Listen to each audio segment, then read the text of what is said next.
তোমার বন্ধুরা আমার খোঁজ খবর নেয় না, আমার সব টাকা পয়সা নেয়। কেউ বলতেছে তুমি মারা গেছো, কেউ বলতেছে তুমি আইসিইউতে আছো। আমার কথা শোনো, আমি সিচুয়েশন হয়েছি, তুমি আমার গায়ে হাত তুলো না। তোমাকে আমি মারছি? আমার ফোন কনফারেন্সে আছে, অনেকে শুনতেছে। ফোন কনফারেন্সে রাখছো জন্য তো তুমি এই কথাটা বলতে পারলা। তুমি আমার সামনে আইসা তুমি কোরআন শরীফ বুকে নিয়ে, কোরআন শরীফ মাথায় নিয়ে বলতে পারবা যে আমি তোমাকে একটা চড় দিছি? কেন তুমি এগুলো করতেছো বলো? আমি যখন অসুস্থ হয়ে বাসা থেকে বের হচ্ছি, হ্যাঁ, তুমি কিন্তু অনেক উচ্চ স্বরে স্বরে কথা বলছো। আমি তোমার জন্য নাস্তা নিয়ে আসছি, তুমি নাস্তা খাবে না, বললো যে আমার না নাস্তা খাওয়ার টাইম নিয়ে আমি চলে যাব। তুমি এভাবে রেখে চলে গেলে। তুমি কোথায় গিয়ে কি করলে না করলে আমি জানি না, আর এখন আমার উপর সবকিছু দোষারোপ আসতেছে কিসের জন্য? শোনো, এগুলো কিন্তু ঠিক না, আল্লাহ সহ্য করবে না। তুমি আমার সামনে আসো, তুমি আমার সামনে আসো, আসার পরে তুমি যদি বলো আমি তোমাকে মারছি, তুমি কোরআন শরীফ মাথায় দিবে, আমিও পবিত্র কোরআন শরীফ মাথায় দিব। বলতে চাও, এই জন্যই তো সমস্যা হচ্ছে। তুমি আমার কথা তো শুনবা। বলো। তুমি এত বেশি কথা বলো কেন? তুমি নাকি মারা গেছো? মারা মানুষ কথা বলে?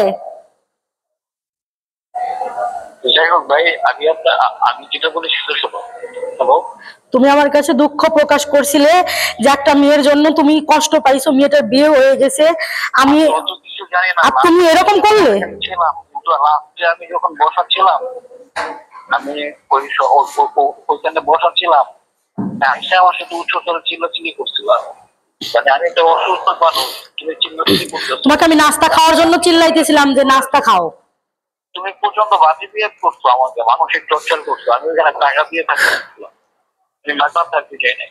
তুমি চিল্লাচিল্লি, তারপরে আমার গায়ে হাত তোলা, এগুলো করা দায়িত্ব না। এটার জন্য তো পানিশমেন্ট হওয়া যাবে। এই ব্যাপার হচ্ছে যে তুমি এই টোটাল সময়ের মধ্যে তুমি আমার থেকে বলো কেন 10,000 টাকা নিচ্ছ, এটা বললা কেন? 10,000 টাকাই তো তুমি আমাকে দিয়ে গেছো, তার মধ্যে 500 টাকা তুমি নিয়ে গেছো। আমি তোমাকে এসে বলে দিই, মিথ্যা কথা বলে কেন?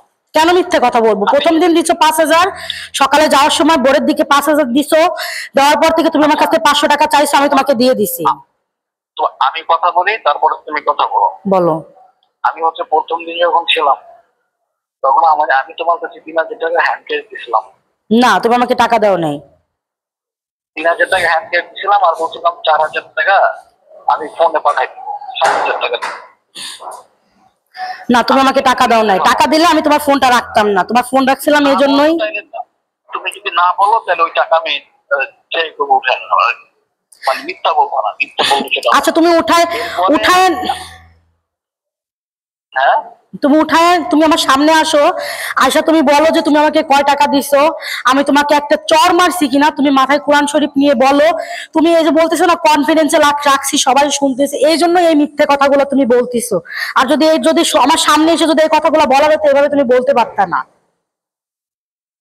আচ্ছা তাই না? তুমি আমাকে আঘাত করছো না করছো সেটা আমার পেজে আছে, আমার ছবিতে বলা আছে। এই তুমি আমার মায়ায় পড়ছো, আর তুমি রাত্রে আমাকে কি বাকি ব্যবহার করে আমি হাঁটতে পারতেছি না, আমাকে বের করে দিচ্ছি। আমি তোমাকে বের করে দিছি না তুমি চলে গেলা? তুমি চিল্লাইতেছো সেই বাসার মধ্যে তোর মতো আমার সাথে। তোমাকে আমি নাস্তা খাওয়ার জন্য চিল্লাইতেছিলাম যে রাত হয়েছে কত, নাস্তা খাও। তুমি নাস্তা খাবে না। তুমি চিল্লাইতেছো কেন?